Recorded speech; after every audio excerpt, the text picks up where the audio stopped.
Edward Pesnel, surnommé la Bête de Jersey, est un délinquant sexuel qui a commis ses crimes entre 1960 et 1971 sur l'île de Jersey. Il a terrorisé plusieurs femmes et enfants, notamment à cause de son masque en latex, digne des plus grands films d'horreur. Pour tout savoir sur l'horrible histoire d'Edward Pesnel, lançons-nous maintenant dans la vidéo.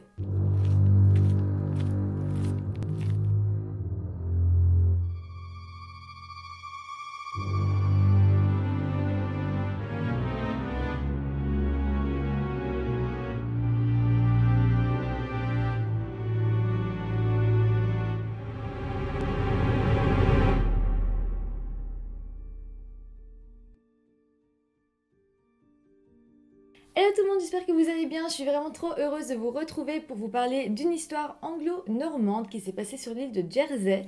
Juste avant de commencer la vidéo, je vous rappelle que quand on arrivera aux 5000 abonnés, je ferai une semaine de vidéos non-stop, donc on aura une vidéo tous les jours. Et aussi, n'oubliez pas donc de vous abonner pour qu'on y arrive plus vite. Et si vous en avez envie, d'aller faire un petit tour sur mon Utip. Bon, maintenant que tout ça est dit, on va passer à la vidéo. Donc, comme je le disais, on va parler de l'île anglo-normande qui s'appelle Jersey. Elle est située à 22 km seulement des côtes normandes et elle a une vraiment toute petite superficie. Disons, ça a la même superficie que Paris. C'est une île assez spéciale, elle est considérée comme un paradis fiscal et c'est vraiment une île qui est dirigée par ceux qui ont le plus d'argent. Je vais pas trop m'étaler sur ce point, je suis en train d'écrire une vidéo sur l'orphelinat de Jersey, un orphelinat qui avait fait scandale en 2008 et là on va vraiment pouvoir parler des problèmes de l'île par rapport à l'argent, par rapport aux dirigeants. Ici c'est pas le plus important disons, donc retenez simplement que c'est un paradis fiscal avec beaucoup de secrets et beaucoup de personnes qui tentent de préserver les apparences. Maintenant parlons d'Edward Pesnel, il est britannique et il est né en 1925. Edward il a toujours été passionné par tout ce qui est rites sataniques et aussi par Gilles de Rais. J'imagine que vous connaissez, c'est un combattant de la guerre de 100 ans, un combattant, un maréchal qui a fait énormément de morts et était connu pour être quelqu'un d'extrêmement sadique. Et voilà, donc il était fan de lui. Et je pense que ça en dit déjà beaucoup sur son état d'esprit, même pendant sa jeunesse. En 1960, Edward est marié, il a une femme, mais la relation n'est pas top. Ils vivent dans deux maisons différentes et ils s'entendent pas vraiment très bien, ils ont plus du tout de relation en fait. Et en plus de ça, Edward, il disparaît très souvent sans rien dire à sa femme et il revient comme ça quelques jours plus tard et sa femme n'a juste pas le droit de poser des questions. Donc on peut s'imaginer que c'est pas non plus le couple idéal. Alors maintenant, venons-en au vif du sujet. Pendant les années 60, en grande partie, ça a commencé vers 59 et ça a terminé en 71. Edward a commis pas mal d'agressions sexuelles sur la partie est de l'île de Jersey. Il attaquait la nuit, souvent vers 23 heures. Il se rendait au domicile de personnes et il attaquait les femmes seules souvent, et les enfants. La nuit de ses crimes, c'est comme s'il se mettait en scène. Alors il portait un long manteau, il portait aussi des bracelets à clous au poignet. Et le plus horrible, en fait, c'est qu'il avait un masque en latex vraiment horrible. Un masque qui fait vraiment peur.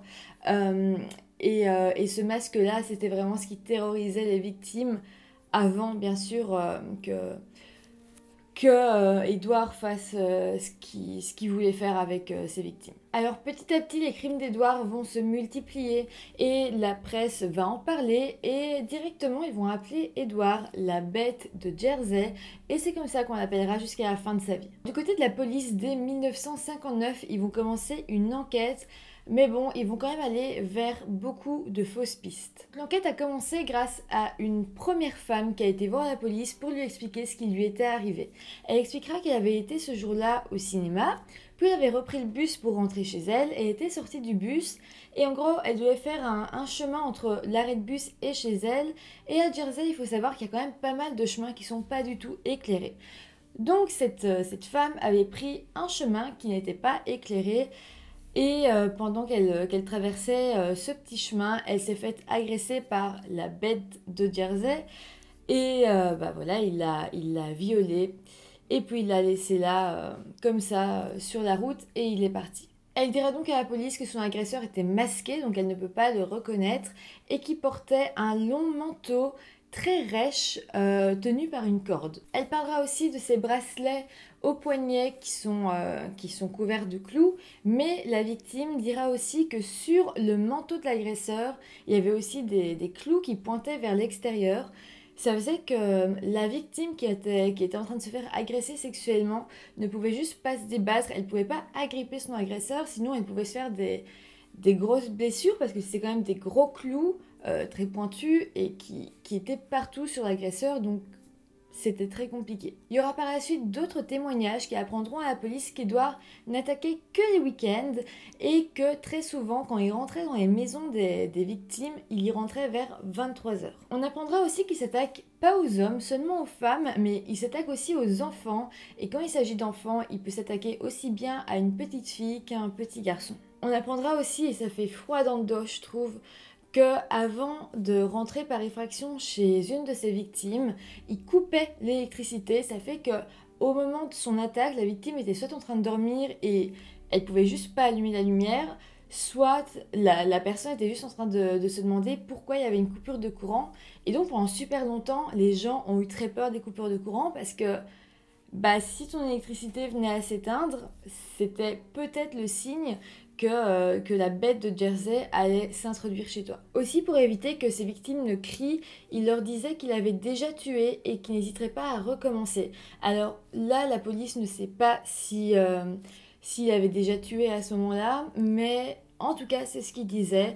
On sait qu'après ça, il les sortait de leur domicile, ils allaient dans les bois et puis la bête de Jersey violait la victime et la laissait là. Donc là, il y a déjà une bonne nouvelle, c'est-à-dire que la police connaît le mode opératoire de l'agresseur grâce aux nombreuses victimes qui s'en sont sorties et qui ont pu aller voir la police. Donc même si la police ne sait pas exactement qui est cette personne, ils connaissent son mode opératoire et à partir du moment où on connaît comment l'agresseur fonctionne, on peut vraiment aider les gens à ne pas être agressés. Par contre, par la suite, la police va vraiment mal faire son travail parce qu'ils vont faire aucun prélèvement sur les victimes de viol. Donc juste... Alors oui, il n'y avait pas d'ADN à l'époque, mais aujourd'hui, on aurait peut-être pu savoir, ou avoir la confirmation en tout cas, ou simplement, si on avait fait des prélèvements, on aurait pu comparer avec des prélèvements qu'on aurait pu faire sur le futur présumé coupable. Par contre, la police va réaliser que sans doute l'agresseur travaille parce qu'il attaque seulement les week-ends, ce qui prouve que la semaine, il a quelque chose d'autre à faire. Donc ça, ils vont pas trop se tromper. Par contre, ils vont penser que Edouard n'est pas seul, qu'il a un complice. Or, c'est faux. Ils ont pensé ça parce qu'un petit garçon qui avait été agressé leur avait dit qu'il avait entendu du bruit dans un buisson et que Edouard lui avait dit qu'il n'était pas seul. Mais bon, avec le recul, on se dit qu'Edouard a sûrement dit ça pour que le petit garçon ne crie pas et pour qu'il se laisse faire, mais on pense réellement qu'Edouard était complètement seul. Après ça, les policiers vont juste entendre une simple rumeur et à cause de ça, ils vont arrêter Alphonse le Gastelois. Et là, ça va être le début d'une longue histoire où ils vont complètement faire fausse route, mais personne ne va vouloir s'en rendre compte. Alphonse est décrit comme une personne assez excentrique, il est ouvrier agricole et pêcheur. En fait, la police et les habitants de Jersey n'ont pas hésité à l'identifier un peu comme le coupable parce qu'il était assez marginal, il vivait de petits boulots, il n'avait pas beaucoup d'argent, il avait une toute petite maison avec même pas un four et ça c'était vraiment mal vu, surtout que Jersey c'est un paradis fiscal, donc vraiment il était vu comme quelqu'un de pas comme les autres et si il pouvait bien y avoir un agresseur, et ben c'était sans doute lui. Donc en octobre 1960, on le mettra en détention provisoire pour les simples raisons qu'il était marginal, différent, qu'il n'avait pas beaucoup d'argent et qu'il n'avait ni amis ni famille. On va aussi relever le fait que Alphonse faisait pas mal de balades nocturnes et à cause de ça, directement, c'était sûr, c'était lui, parce que directement, s'il fait des balades nocturnes, c'est sûr qu'il va agresser des gens. Évidemment, la police ne trouvera rien sur lui, aucune preuve, rien qui puisse justifier qu'il le garde en prison plus longtemps. Donc Alphonse sera libéré le mois d'après. Sauf que là, je trouve ça vraiment triste, mais les habitants vont vouloir continuer à croire que c'est lui le coupable et le pauvre homme va se faire comme lapider en pleine rue. Les habitants lui jetaient des pierres sur le visage Pendant qu'il marchait, on a aussi détruit sa petite maisonnette. Le seul endroit qui lui appartenait un peu, c'était vraiment la seule chose qui lui permettait de vivre et de ne pas être SDF. Et après ça, on va même le dépouiller de tous les biens qui lui restaient. Et à la fin, il n'avait plus qu'une chemise et un pantalon. La police a voulu lui emprunter sa chemise et son pantalon pour pouvoir analyser s'il y avait des traces de sang ou de sperme dessus. Mais il n'avait rien d'autre, donc la police a même dû lui prêter des vêtements simplement pour avoir sa chemise et son pantalon. C'est vraiment triste. En 1961, donc quelques mois plus tard, Alphonse sera de nouveau remis en prison suite à une agression. J'ai pas plus de détails sur ça. Mais encore une fois, la police ne trouvera rien contre lui, donc il sera relâché. Le truc, c'est que les habitants de Jersey ont peur de ce monstre de Jersey. Et si c'est Alphonse, c'est un peu rassurant. On connaît son visage, on sait que c'est un homme très pauvre, c'est un homme qui n'est pas bien dans sa vie. Et ça rassure en fait. Ça rassure beaucoup les habitants et ils vont continuer à se battre pour que Alphonse soit enfermé et qu'ils puissent comme se prouver à eux-mêmes que c'était bien lui et qu'il ne faut plus avoir peur. Finalement, Alphonse, qui n'en peut plus et qui est totalement innocent, va prendre un bateau et il va aller se réfugier sur une toute petite île qui n'est pas habitée du tout, il n'y a même pas d'électricité, et il va y vivre pour essayer d'être tranquille. Et là, il va vraiment vivre à la dure sur cette île, il va quand même réussir à se faire une petite maison de fortune, il va chasser sa nourriture, il y a très peu d'eau potable, il va devoir creuser. Enfin voilà, ça va être une vie à la dure et très vite il va devenir une légende, vraiment une légende pour Jersey, pour les habitants de Jersey, pour les touristes qui y vont, aussi bien qu'il va se proclamer roi de l'île où il est et des touristes iront même le voir, lui rendre visite parce qu'il était vraiment connu dans toute la région de Jersey. Sinon, du côté des habitants de Jersey, ils vont être forcés de se dire que c'était clairement pas Alphonse le coupable, parce que maintenant qu'il est parti en exil, les crimes continuent.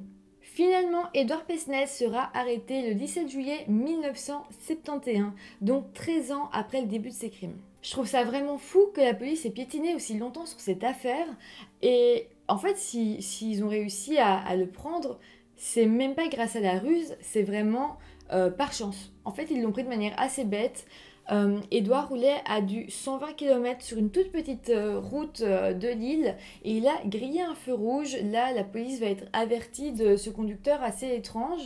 Ils vont le suivre, ils vont lui demander de s'arrêter, sauf que Edouard, lui, ne va pas vouloir. Donc il va continuer, il va rouler, ils vont se lancer dans une course-poursuite. Là, la police va le rattraper. Et au moment où la voiture d'Edouard va être garée, il va sortir de la voiture et partir en courant. Mais heureusement, un policier va réussir à le rattraper. Le truc, c'est que le policier qui va rattraper Edouard va se faire mal parce que Edouard a des bracelets cloutés. Donc là, directement, ça va éveiller quelque chose dans la tête du policier.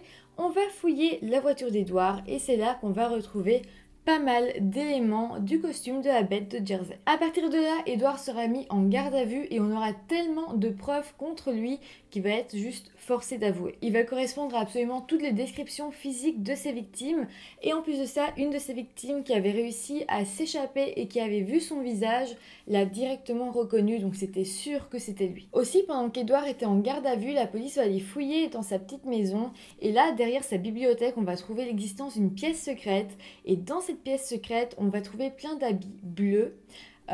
Et ces habits bleus sont couverts de sang et de sperme. Donc encore une fois, c'est une très grande preuve de sa culpabilité. À son procès, Édouard a dit qu'il était disciple de Gilles de Rais. Et après avoir écouté les aveux d'Édouard, les témoignages des victimes et après avoir vu toutes les preuves amenées par la police, eh bien Édouard sera condamné pour 13 viols. Ce que je trouve assez fou parce qu'il en a commis beaucoup plus.